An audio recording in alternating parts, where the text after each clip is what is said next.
हेमंत सोरेन के कितने अभी यहाँ इलेक्शन था।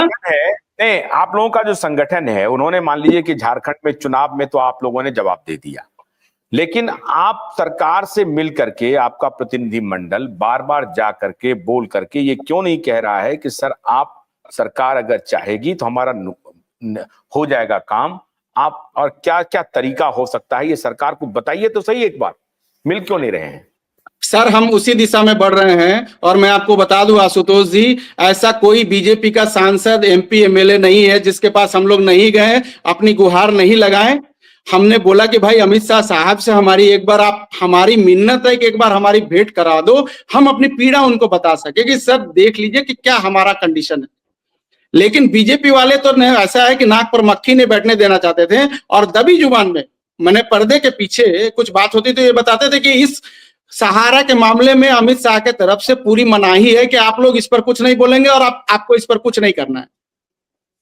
ये मैं सर दावे के साथ बोल सकता हूं, क्योंकि हम लोग यहाँ अपने सांसद से भी मिलने गए थे, ठीक है।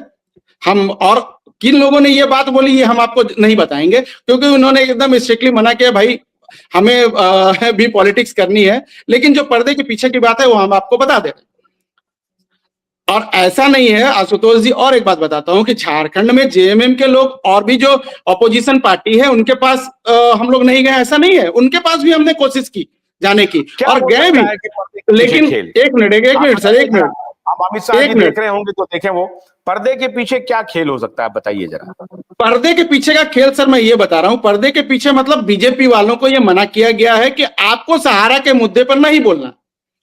तो क्यों नहीं बोलना? जो करेगी सेंट्रल गवर्नमेंट करेगी और अमित शाह साहब करेंगे, जो बोलना है उनको ही बोलना है। आप देखे होंगे कि अमित शाह जब यहाँ आकर सहारा का मुद्दा उठ, उसके पहले यहाँ पिछले 6 महीने से सर 2 मुख्यमंत्री, शिवराज सिंह चौहान और ये आसाम के हेमंत बिस्वा शर्मा साहब, ठीक है, पिछले 1 साल से झारखंड में फील्डिंग कर रहे थे, उनको झारखंड की जिम्मेवारी दी गई थी, लेकिन पिछले 1 सालों में उन्होंने एक बार भी सहारा के मुद्दे पे नहीं बोला। लेकिन जब अमित शाह साहब आकर बोलकर निकले, तब पीछे से इन लोगों ने भी बोलना चालू किया कि हम लोग सहारा का पाई दिलवाएंगे।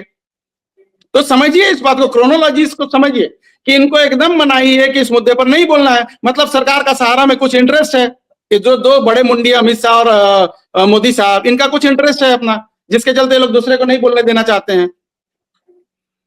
और आशुतोष जी, जहां तक अपोजिशन की बात है, हम लोग, एक मिनट, हम लोग अपोजिशन लीडर से भी मिलने की पूरी कोशिश किए, लेकिन उन लोगों ने ये बोलकर हाथ खड़ा कर दिया कि ये जो मैटर है, खास करके स्टेट में जब हम जेएमएम के लोगों से पहले मिले थे, उन्होंने ये बोलकर हाथ खड़ा कर दिया कि ये सर हमारा मैटर ही नहीं है, हम इसमें बहुत दूर तक जा नहीं सकते हैं, क्योंकि ये टोटल जो सहारा का मुद्दा है ये सेंट्रल गवर्नमेंट का मुद्दा है। लेकिन चूंकि जब अमित शाह साहब उठा दिए थे यहाँ पर बात, और उन्होंने उस बात के लिए हेमंत सोरेन साहब को जिम्मेदार ठहरा दिया, तब इन लोगों को भी लगा कि नहीं ये एक बड़ा मुद्दा है। चूंकि झारखंड में हम बहुत ज्यादा सक्रिय थे, उसके चलते अमित शाह साहब को आकर इस तरीके की बात करनी पड़ी, और तब हेमंत सोरेन साहब ने संज्ञान लिया, और उसके बाद से ये जो सारा घटनाक्रम उसके बाद आपको दिख रहा है वो सब कुछ आपके पब्लिक डोमेन में जी। लेकिन आपने अभी तक ये नहीं बताया कि क्या पर्दे के पीछे डील हुई होगी, आपका अनुमान क्या कहता है सहारा और अमित शाह जी के बीच में? ये बताने की जरूरत है सर। अमित शाह साहब ने जब वो डायरी ये अरविंद केजरीवाल ने जब वो डायरी खुले मन से एक टीवी चैनल के मन से लहराई थी, उसमें कब कब एंट्री था, कितना पैसा किसको गया है। पर्दे के पीछे का खेल क्या हो सकता? पर्दे के पीछे पैसे का ही तो खेल होता है, और क्या खेल होता है? इनको इलेक्शन में पैसा चाहिए, सहारा के पास हमारा लूटा हुआ धन है सर, 200-400-500 करोड़ रुपया अगर उनको दे दिया तो क्या फर्क पड़ता है?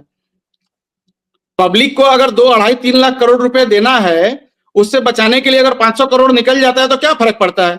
आज वही ना सर, वही तो बात है कि आज 5 करोड़, 10 करोड़, 15 करोड़, 20 करोड़ देखकर आप बड़ा बड़ा वकील खड़ा करते हो, और वकील वहां सहारा के बिहाफ में सिर्फ और सिर्फ झूठ बोलता है करोड़ों रुपया लेकर। तो पर्दे के पीछे का खेल क्या है? पैसे का खेल है, और क्या है? तो ये जो वकील को खड़ा कर रहे हैं सहारा वाले, वो इसलिए कर रहे हैं कि निवेशकों का पैसा ना देना पड़े। ये तो दिख रहा है ना, ये तो हमें अभी तक ये सुप्रीम कोर्ट के नाम पर देश के सारे लोगों को, देश के निवेशकों को गुमराह कर रहे थे कि सुप्रीम कोर्ट में एम्बार्गो है, ऐसा है, वैसा है, ये चल रहा है, ठीक है, हमारा सब संपत्ति को कब्जा कर लिया है सुप्रीम कोर्ट और सेबी वाला। जब अब हम सुप्रीम कोर्ट पहुंच गए हैं तो वहां से और पिक्चर भी क्लियर होकर आपको दिख रही है कि इनके ऊपर कोई एम्बार्गो नहीं था, तो अभी तक तो झूठ बोल रहे थे। तो इन झूठों को तो पर्दाफाश करने में हम सफल हुए हैं, और आने वाले दिन में जब हमारा भी केस खुलेगा, झूठ का बमंडर बहुत दिन तक बनाकर नहीं रख सकते हैं सर। कोई तो निष्पक्ष होगा, सुप्रीम कोर्ट का कोई तो जज निष्पक्ष होंगे जो 1-2% निवेशकों के बारे में सोचेंगे। अभी ये जो एफिडेविट और ये सारा चीज ये लोग करवा रहा है, क्यों करवा रहा है कि एसएफआईओ भी बुला बुला कर लोगों से वेरीफाई कर रहा है कि आपने अपने मन से री इन्वेस्ट किया था या कैसे किया था। प्लस हमने भी बहुत सारा अपने केस में सारी चीजों को लगाया है कि कैसे कैसे इन्होंने रिसाइफन किया है पैसे को, कौन सी स्कीम में कहां ले गए, कौन सी स्कीम में कहां ले गए, बैक डेट में एंट्री करके ये लोग पैसा लेके दूसरी स्कीमों में शिफ्ट कर दिया है। ये सारा हमारे पिटीशन में लगा हुआ है। तब इनको तो जवाब तो देना होगा ना सर। हमारा जब केस खुलेगा तो इनको तो जवाब देना पड़ेगा ना वहां पर। तो ये अपने जवाब की तैयारी कर रहे हैं, और आप बिठा लेते हो जिस आदमी को आकर जो एकदम फर्जी आदमी है और सिर्फ बातों को वो बातों में उलझाए रखना लोगों को चाहता है। उसने तो बहुत सारे तरह का, हम तो आकर लोगों को बात में नहीं उलझा रहे हैं। हम ये नहीं बोल रहे कि सर हम कल आपको पैसा दिला देंगे।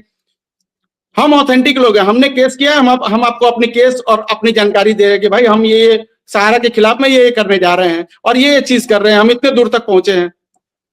हम किसी को आश्वासन नहीं दे रहे हैं कि कल मैंने हम सुप्रीम कोर्ट से जीत के आ जाएंगे और सबका पैसा दिलवा देंगे। हाँ, हम कोशिश जरूर कर रहे हैं, हमारी जितनी क्षमता है उस पूरी क्षमता के हिसाब से हम कोशिश कर रहे हैं, और उस कोशिश का नतीजा भी आप लोगों को दिख रहा है, चाहे वो झारखंड की धरती से हो, संसद में आवाज उठाने की बात हो या सुप्रीम कोर्ट में हो। नहीं तो ये लोग ये जो सारा चीज चल रहा है, अब इनको सुप्रीम कोर्ट में हमारे जवाब देने की तैयारी चल रही। जी आशुतोष जी बोलिए। नहीं तो आप ये मानते हैं कि ये जो अदानी के प्रति जो सरकार का रुख है वो पब्लिक डोमेन में अधिकतर लोगों को मालूम है, और सहारा और सरकार अंदर से मिल करके निवेशकों को फायदा नहीं पहुंचाना चाहती है, ये भी लोगों के बीच में है। आप तो इतने सारे लोग पैनल पे बैठे हुए हैं, इन लोगों से पूछ लीजिए। हमारा ओपिनियन तो खुल के सब कुछ एकदम दिख रहा है, इसलिए तो हम सुप्रीम कोर्ट चले गए। हमको मालूम था कि हमें ये सरकार हमारा निदान करने वाली नहीं है, सहारा पैसा देने वाली नहीं है, इसलिए हमारे पास जो अथॉरिटी थी, जो सबसे हायर अथॉरिटी, हम वहां तक पहुंच गए। सरकार हमारा बात नहीं सुनी, तब तो हम सुप्रीम कोर्ट जाने को मजबूर हुए ना सर। आसान है क्या आम आदमी के लिए सुप्रीम कोर्ट जाना? हम तो कभी, हम लोग सपने में भी नहीं सोचे थे, जो हम लोग लोअर कोर्ट नहीं गए सर आज तक, लेकिन हम जाकर सुप्रीम दरवाजे पे खड़े हैं। ये चीज तो हमें पता चल गई थी कि ये दोनों लोग हमारा निदान नहीं करने वाले हैं, तब तो हम इतना आगे बढ़े।